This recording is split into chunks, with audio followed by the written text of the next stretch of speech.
الاهلي بيتعادل مع زناكو ويلغي اي امل عندنا في الصعود كاول مجموعة، وكمان يأجل الصعود لحد الماتش الاخير من دور المجموعات. دخل الاهلي ماتش زناكو بخطة اللعب المعتادة وهي 4-2-3-1. في حراسة المرمى شريف إكرامي، 4 في خط الدفاع أحمد حجازي وسعد سمير في القلب، على يمينهم الجوكر أحمد فتحي وعلى شمالهم علي معلول. 2 في وسط الملعب عمرو السولية والمسمار حسام عاشور، قدامهم 3 في القلب عبد الله السعيد، على يمينه حمودي وعلى شماله مؤمن زكريا، تحت مهاجم وحيد جونيور أجاي. فريق زناكو هو فريق اعتماده الأول والأخير في حالة الهجوم بيكون على المرتدات، واللي سهل عليهم اللعب على المرتدات هو موقف الفرق التانية، ولأن أي فريق بيجي لعبهم بيكون محتاج الفوز أكتر منهم، فبيضطر يندفع هجوميا وبتظهر المساحات اللي بيعرفوا يستغلوها كويس بسرعتهم، وعشان كده أغلب أجوالهم بتكون في نهاية الماتشات. أهم حاجة عملها الأهلي في الشوط الأول هو إنه قسم الشوط على مراحل. في بداية الشوط كان عندنا تنظيم دفاعي وخطوطنا كانت قريبة من بعضها، وقدرنا نقابل الضغط الهجومي اللي كان عامله لاعيبة زناكو علينا وما قدروش يخترقوا دفاعنا. تاني مرحلة بدأنا احنا اللي نمسك كورة وناخد الاستحواذ ونقف على رجلنا في الملعب، لكن في أغلب الأوقات كان الاستحواذ ما بيترجمش الهجمات، فتحول لاستحواذ سلبي ممل ملوش أي 30 لازمة. أما المرحلة الثالثة كانت مرحلة الهجوم، والحقيقة إن المرحلة دي كانت السبب إن جمهور الأهلي يجيله شلل من اللي كان بيعمله لعيبة الأهلي قدام الجول. في ماتش زناكو كان في حرية للباكات انهم يزيدوا مع الهجمة وعملنا عرضيات كتير، بس استنى ما تفرحش قوي كده.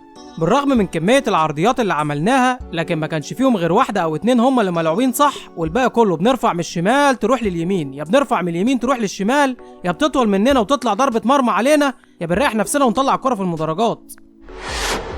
زناكو قرر في الشوط الثاني انه يحافظ على النتيجه ويرجع لمناطقه الدفاعيه، وساب للاهلي حريه الحركه ونقل الكوره، وفي نفس الوقت لعيبه الاهلي بقى عندهم بطء في التفكير وفي التمرير وفي نقل الهجمه، ده حتى الروح بمرور الوقت كانت بتقل عند اللعيبه، وبقى عندنا باصات كتير مقطوعه وهجماتنا ما بتكملش، وما قدرناش نستغل تراجع لعيبه زناكو ولا طريقه لعبهم اللي كان واضح منها انهم خايفين من الخساره.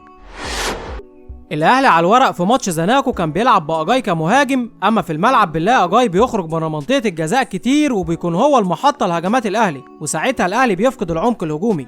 الاهلي كان عنده مشكله في اللمسه الاخيره، وكان بيحصل حاجه من 2، يا بنطلع بالكره من تحت لحد التلت الاخير من ملعب زناكو وبسبب باص من غير تركيز كانت الهجمه بتتقطع مننا، يا اما كنا بننجح اننا نخترق الدفاع وندخل جوه منطقه الجزاء وفي الاخر ما نلاقيش اللاعب اللي بيعرف يخلص جوه الصندوق.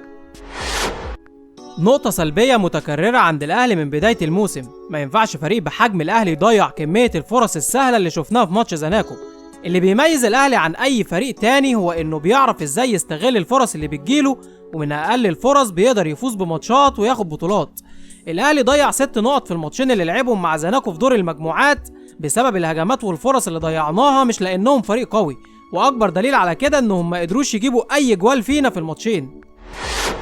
اهو ده بقى الدفاع وفقا لنظريه عبيله واديله. اللقطه دي ممكن نشوفها في كره اليد او كره السله، لكن ملهاش اي علاقه بكره القدم.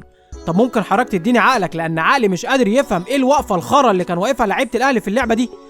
انهي منطق في الكره بيقول ان لما يكون واقف 3 لعيبه من زناكو على خط منطقه الجزاء يكون معاهم 7 لعيبه من الاهلي؟ هل الوضعيه دي تسمح لك انك تتحول من الدفاع للهجوم وتعمل هجمه مرتده؟ طب هل الانتشار ده اصلا يرضي ربنا؟ الوضعيه دي كبيرها انها تخليك تطلع الكره الاولى، لكن الكره التانية لما تترد مش هتجيلك انت.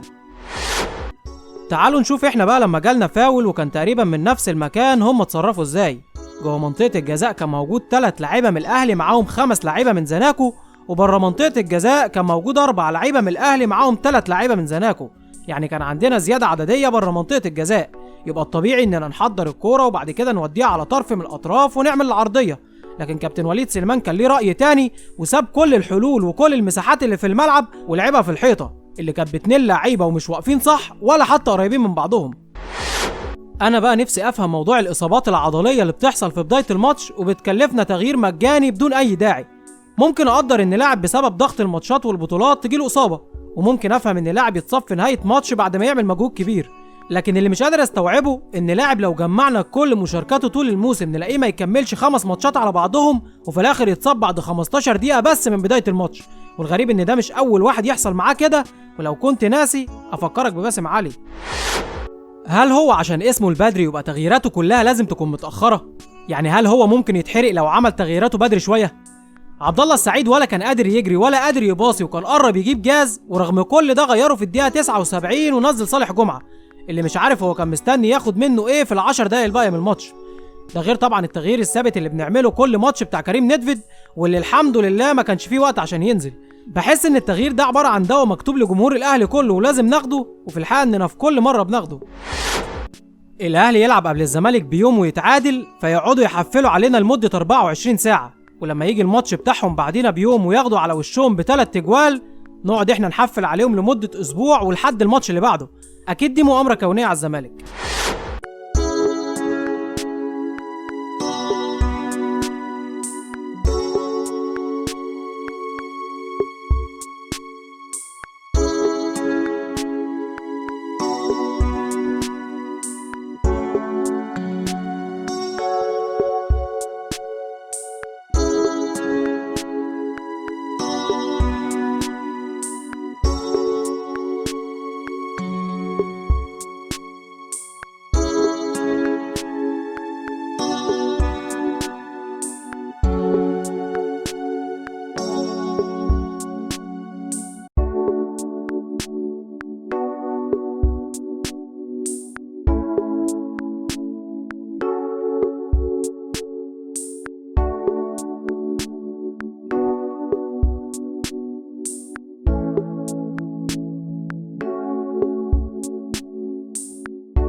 لو عجبتك الحلقة ما تنساش تعمل لايك للفيديو، سبسكرايب للقناة، شير في الخير، ولو عندك اي تعليق او كوميك سيبه على هاشتاج الكرة مع زدان على فيسبوك او تويتر، وهينزل معانا الحلقة الجاية. اشوفكم على خير.